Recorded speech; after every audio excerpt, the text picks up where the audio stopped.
honestly speaking, I feel that we have a squad that can compete in the I League. And we finished third in the group stages of KPL last season, and we finished only 1 point behind Kerala Blasters. So, if not for 1 point, we would have qualified for the semis, the knockout stages. So, we took a lot of positives from last season's KPL, and this season we added more experienced players. We signed some foreigners as well. So, if you ask me, then from my side, I believe we are more than ready to compete in the I League. You know, competitively we are there, but yeah, financially, uh, it might not have been viable for us at the moment because I League is not a matter of a few thousands or few lakhs. It's a matter of crores. So that's why financially it wasn't viable and sustainable this season because no matter what, all the clubs have been struck by the pandemic, and some options have frozen. So uh, if we were in the I League this season, then yeah, we would have faced some difficulties outside the field, not inside the field. The VAR Show, the one place for your weekly football update.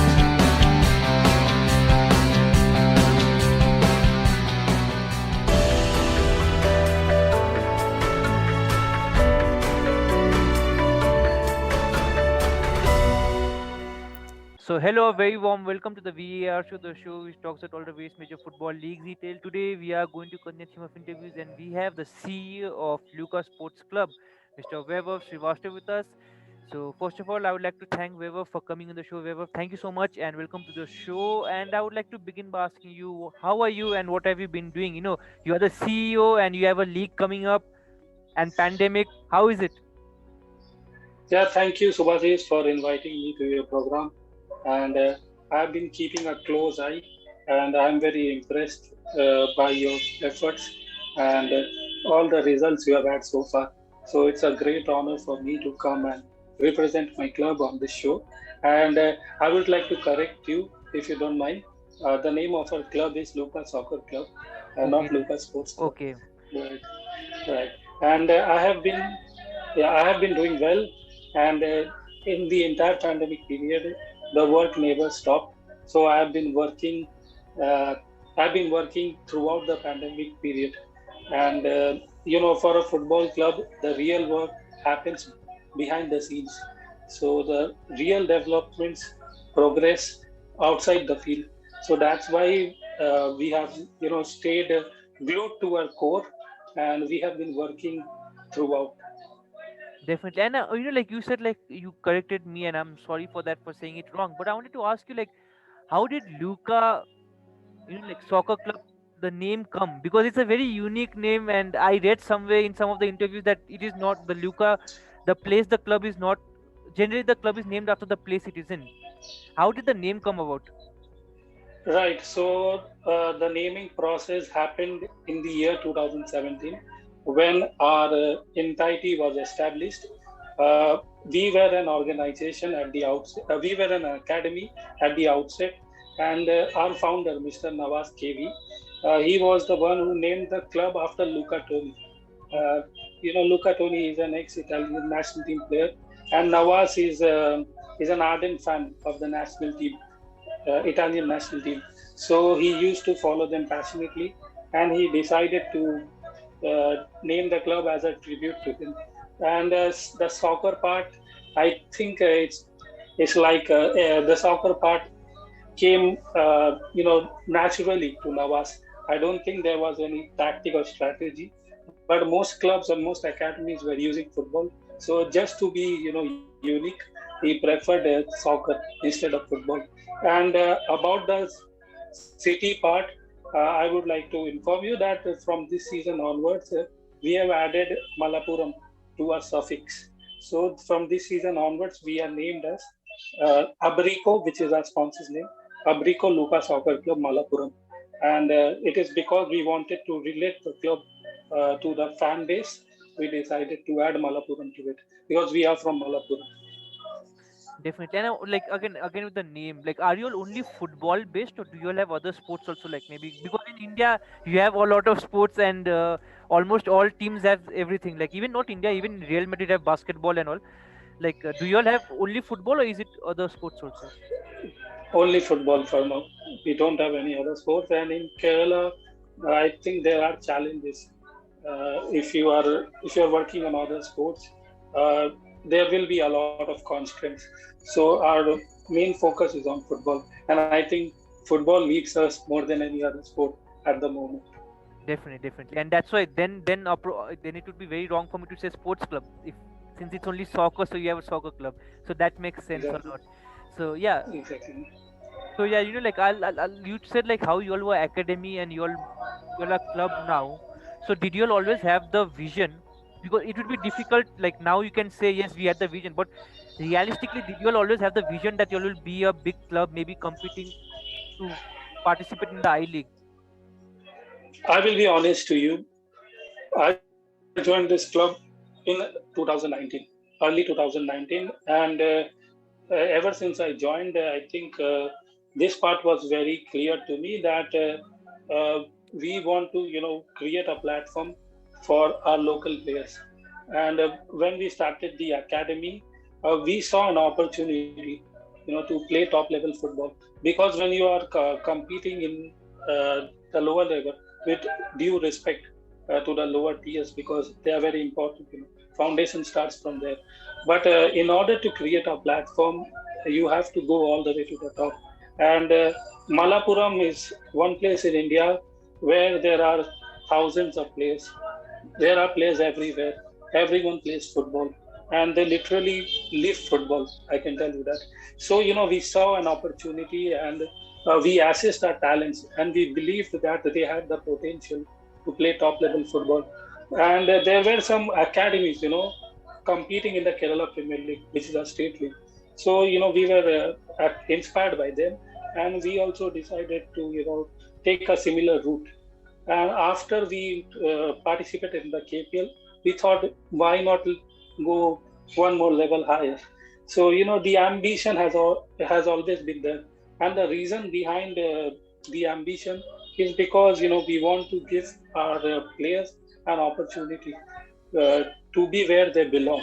And I am not bragging about Kerala just because I work there, but I'm telling you realistically, maximum Keralite players have the potential to play top level football, and most of them are already playing in some top clubs. So that was not there 5-10 years ago, because in Kerala the problem is there are not many professional clubs. There are academies. There is a lot of football at the grassroots level, but in professional level there is a dearth of clubs, organizations which can use those players. So that's why we decided to convert our club from an academy to club. Definitely, and like this year, I think you all even got like under when you are the CEO, you also got investment from Dubai, one businessman. How did that happen, and how much did that change the atmosphere? Because now you have money to play with, which is a very big factor in football in India. I will be honest to you, Subhashish. It has definitely uh, it changed the vibes, because when you have a sponsor, when you have backing, when you are supported by corporates, you start entering the glamour phase, and people start liking you more. People believe that, okay, someone has invested, someone has come from outside, then there must be something concrete at your club. So getting a sponsorship has been very valuable to us, especially for a club like us who are aspiring to play the ISL. That is a realistic target, because we want to take our club all the way to the ISL. We don't want to stop at any level. So yeah, getting a sponsor has been very helpful for us. And how it happened actually, the director of the company, Abriko Fright, he's from Kerala itself. So he was a local of Kerala, and we connected with him through our director, Mr. Nawaz. So Mr. Nawaz got in touch with him, and he is also a football fan, the director of Abrico. So there was a match in the likings. So he saw something in us, and I think he has some clubs in Dubai.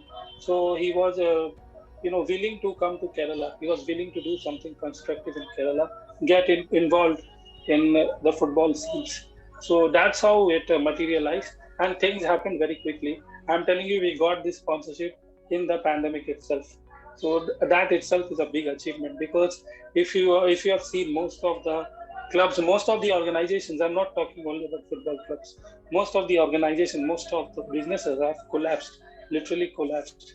But in our case, it was the opposite, because as I told you, we never stopped working. We have always been involved, and we believe that in order to start a new culture, you have to work more outside the club, outside the field, than inside the field. Definitely. And you said like how you have to work football, maybe for the players, maybe only, and the fans, maybe only in the ground 90 minutes. But for people like you, it is like all throughout 24 hours into 365 days, because you have to keep thinking, okay, what do we do next? Suppose we have a player, do we keep, sell, all that? And the pandemic has been difficult in terms of finances. What, even if you get investment, you have to be very careful to maintain Exactly. sustainability. And you have gotten in foreign players at that level. How does it add up? Uh, uh, Talking about foreign players, we signed the two players, Bala Al Hassan and Kofi.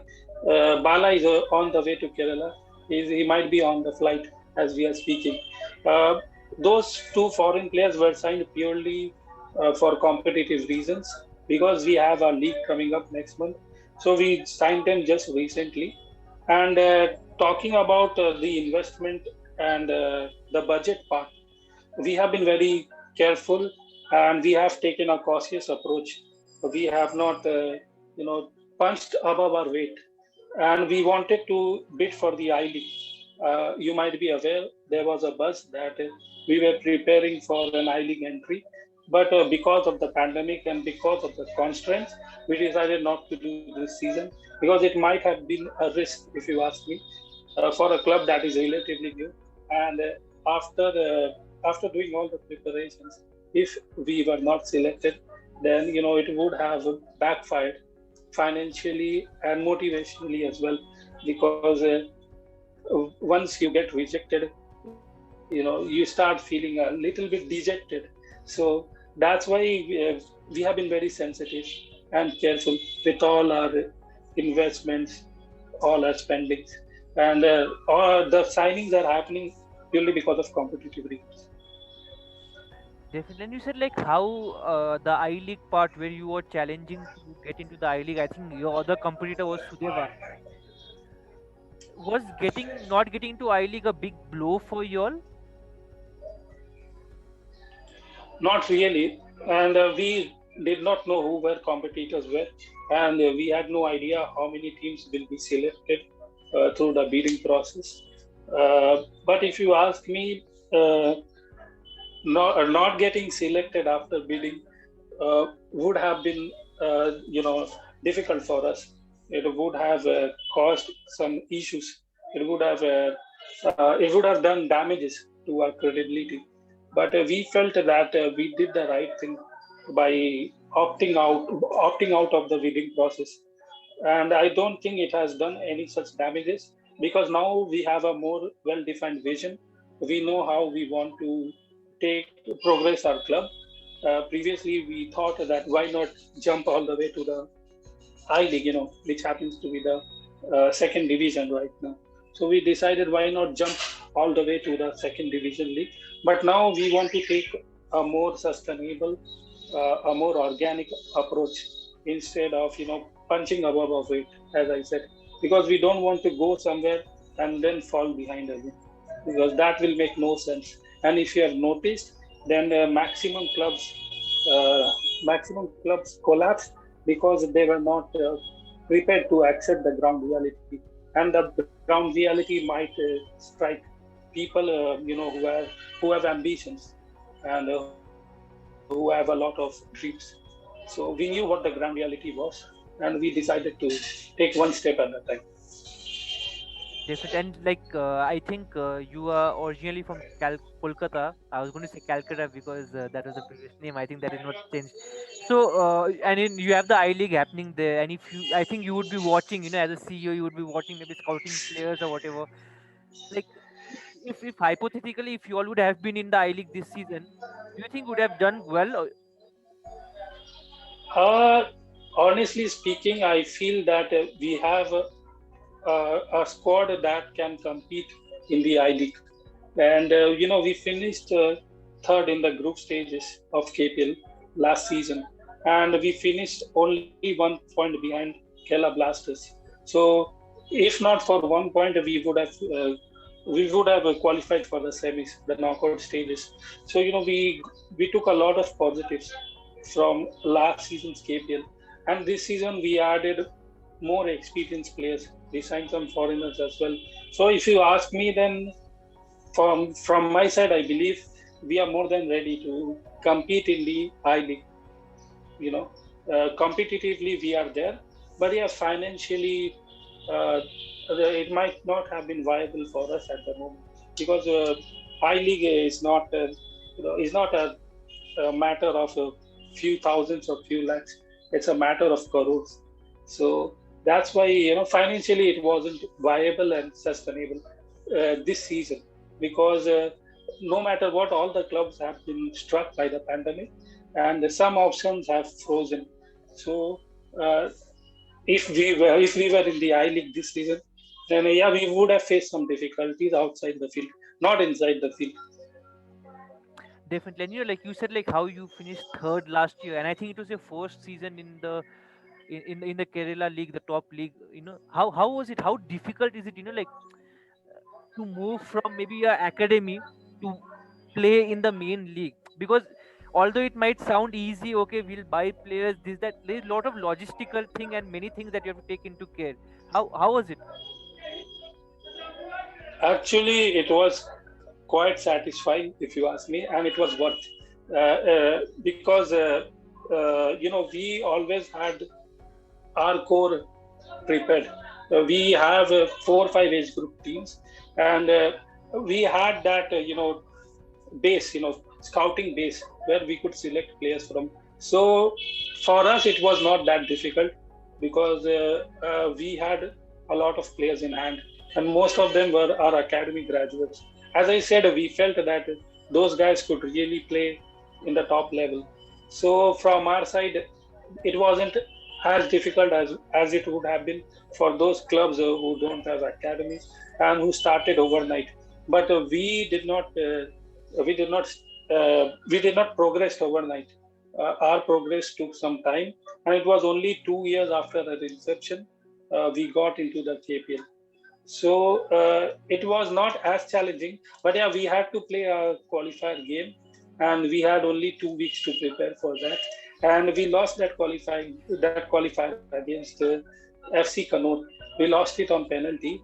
We conceded a penalty, and the score line was 1-0, and we missed a lot of chances, a lot of sitters in that game. So yeah, if you ask me about that qualifier, then yeah, we were very nervous, because we had only 2 weeks in hand. So our application was accepted, and within the 2 weeks of acceptance, we had to play a qualifier game, and it was make or break for us. Because if we lost that match, then uh, we would have been eliminated. That was the thought, and that was the process as well. Because if you win the qualifier, then only you can play in the main round. But KFA, were very generous to us, and they decided to, include us in the main competition, and they saw some potential in us. And I feel they also realized that the timeline which we had for our preparations was not enough. Definitely, yeah. I think like that. Maybe like like right now it may look like a loss, but maybe in longer term it might be a gain, as it might have helped you all Exactly. grow as a team. Like from you to everyone, like like just grow, and you all are relatively new because last year you all played KPL. Before that, I think 2 years before, like you said, you all were your inception happened as an academy. And you all have membership plan also, like like you have silver, gold, platinum, and associate. Like like was it something on demand? Do you all have that much demand, or how could you explain a little bit about the membership? Uh, yes, it was also demand related because we have 15,000 followers on Instagram, and our network possesses 20, 30,000 followers, and we are connected to more than thousands of families in Kerala because we have 200, 300 students in our setup right now. So yeah, you can say that the membership. The membership campaign started because of the demand, but we always had this vision, it was a part of our strategy that in order to be sustainable, we have to, start programs like memberships and all, to make up for the funds. Because I will be honest to you, football clubs, most of the football clubs, they have this membership membership privileges open for their customers because they are looking for financial alternatives, to make up for the budget that they have in mind. So yeah, that thought process was right there from the outset, but it was also demand related because we have 4 5 membership packages if you have seen, and we thought that we could segregate our fan base, and we have thousands of people, thousands of people. So we thought, why not include more than 4 or 5 categories, which could suit them as per their age, as per their gender, as per their liking, you know. So Definitely. yeah, So definitely, I think like you all start the plan is all the way starting from 300 to all the way to, I think, 10,000. You all have different plans in that range. I think right. from silver to all the way to associate. And like I wanted to ask you, like, which area are you actually targeting? Because you all are based in Malapuram, and do you expect the membership to be only confined to that, or do you expect it to be all over Kerala and all over India probably? Uh, we expect our membership to grow all the way to overseas. We want to go overseas. If I'm being honest to you, because we have fans who are sitting in Dubai, in Saudi Arab, the expats, the Indian expats who are residing there. We have a lot of people who are support following us from overseas. So our target is to, include everyone, not just the Keralites, not just the Indians. We want, a global fan base, and we know we can do that. So our target is not limited to any region or country. We cannot be selective because, as I said, that if a football club has to grow, then they have to look at the wider section of audiences. And for us, it is actually realistic. It is a feasible target for us. We can lure people all the way from overseas, all the way from Europe, from Asia, different parts of Asia. So that is our target, long-term target.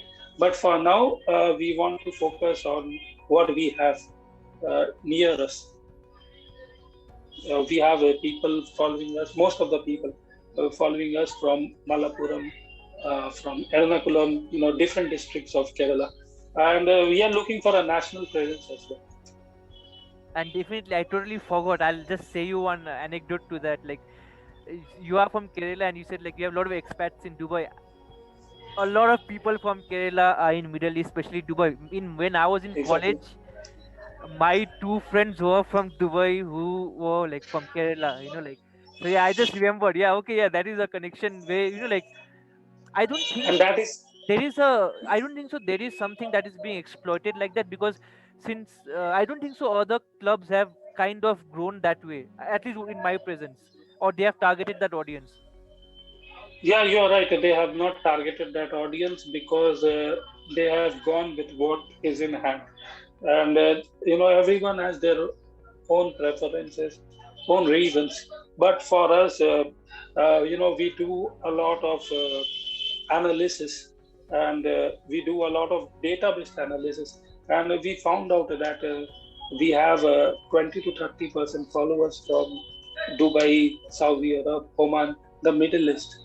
So that's how we came to know of our fan base, because these days everything is accessible and available to clubs or to any organization that has an account on any social networking platform. So we did an analysis of our fan base, and we did a survey, and we have two directors residing in the Middle East, Mr. Saji from Abrico and Mr. Mustafa, who's our second director. So they both are there, and they have been doing uh, promotional campaigns for us in the Middle East.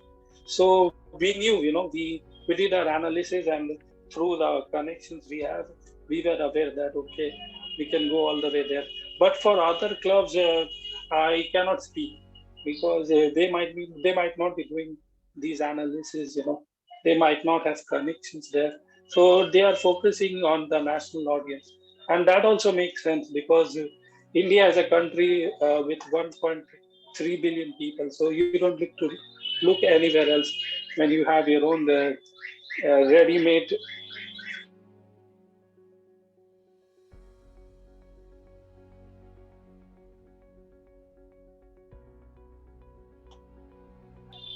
Yeah, definitely. Yeah, you made like that. That makes sense a lot. Like because of the huge population, you don't have to go outside. I think like Kerala Blasters, like someone had tweeted the other day. I don't know who exactly, or I had seen a tweet where I think they have more following on social media than maybe 15 of the Premier League clubs.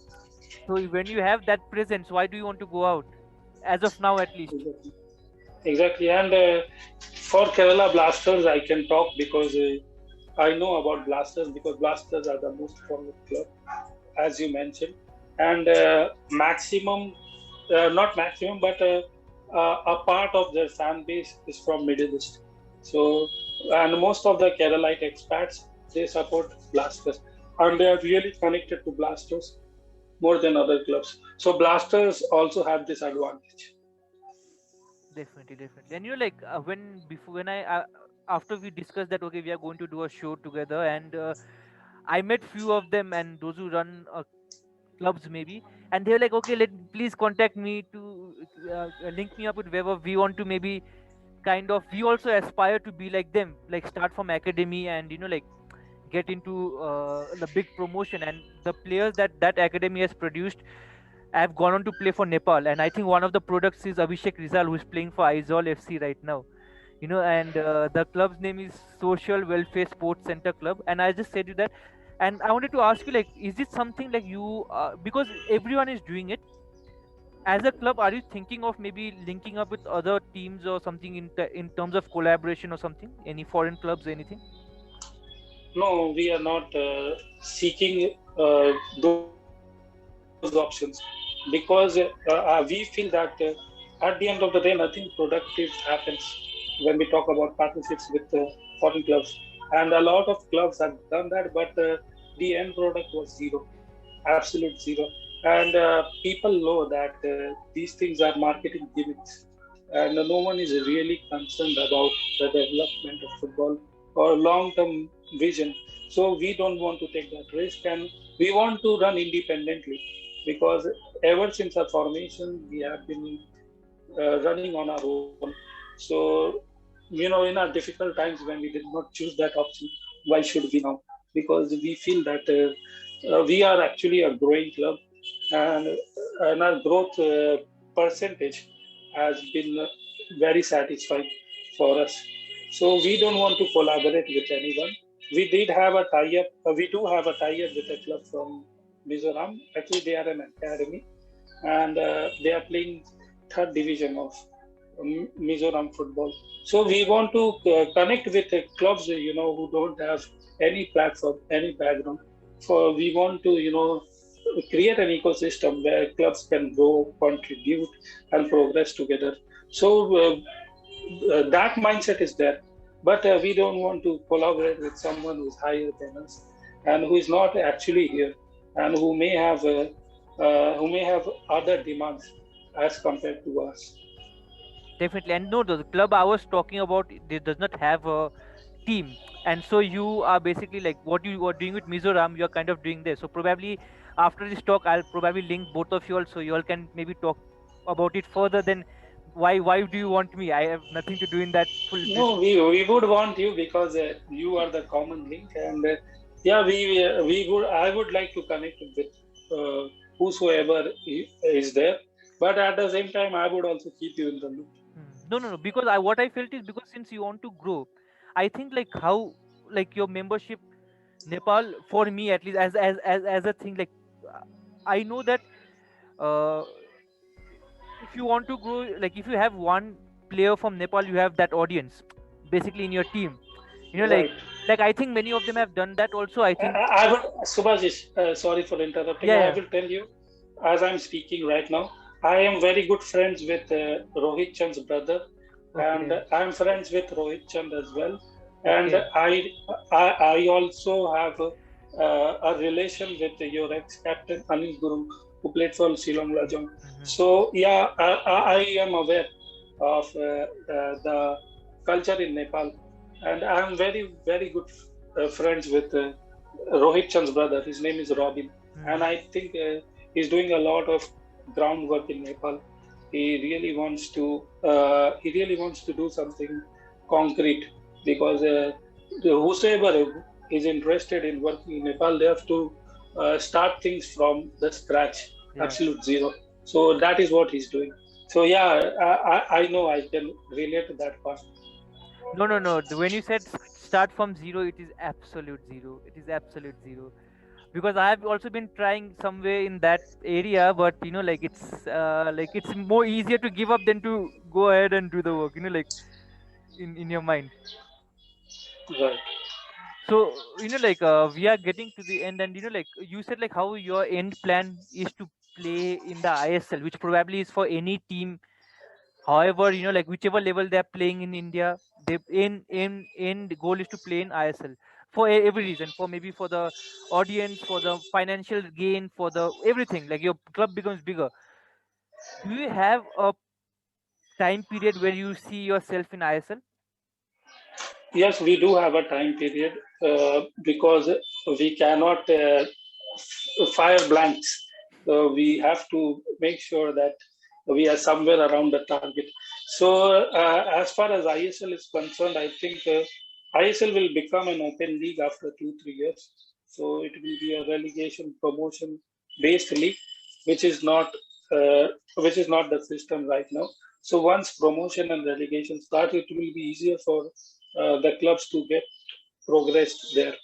And as far as our club is concerned, we are looking at a 5 year target. So we have a 5 year timeline in mind, and we feel that 5 years is more than enough. It might take some more time. I cannot tell you speaking from here because you never know what can happen tomorrow. We might get struck by another pandemic.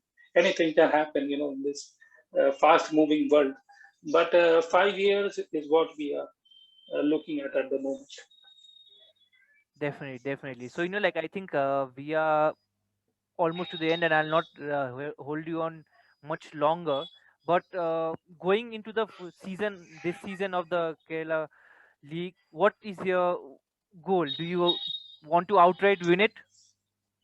Obviously, our main target is to win the league and qualify for the second division I League because I feel whosoever wins the league or whosoever finishes in the top of the table will qualify directly for the second division I League. There is a space, and it matches our goal, our current goal, because that, as I said, that we want to be a part of the national tier.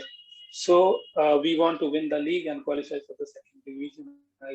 Those two are our main targets. And as far as our preparation goes, I think those two are very much achievable and within our reach. Definitely. And you know, like on that note, Weber, thank you so much for talking to me, and I wish you all the best. And Luca Soccer Club, all the best for the upcoming Kerala League, and hope I get to see you in the ISL someday. You know, like you never know, and hopefully, like that is not a very distant dream, with especially with how you all are run. You all are, for me, I feel it's there for the long haul because you all have everything kind of sorted, which probably even some of the bigger clubs don't have. You know, like at least for me, when I see how the club is run, and wherever Thank you once again, and I wish you all the best. Till the next time, take care, stay safe. Bye. Thank you to Subhasish, and I also wish you the best. And keep bringing people from all the world. And I really like your program and how it includes everyone. So keep up the good work, and we will stay in touch. Thank you, and goodbye. Same to you. Thank you once again. Player-wise, it would have to be Steven Gerrard, just because again, before he became a journalist, he was someone I just admired massively in terms of the absolute complete footballer. I think if you were trying to make a footballer in a factory, it would be Steven Gerrard, someone who, I think JB Carragher summed it up best once when he said, Steven Gerrard's biggest strength is he doesn't have any weaknesses. The stadium. I don't see really need to do that, mainly such a big spending. But it's true that it would be a fantastic stadium. That's not bad, but you have to be careful. And mainly at this moment when we are going to face a very difficult time.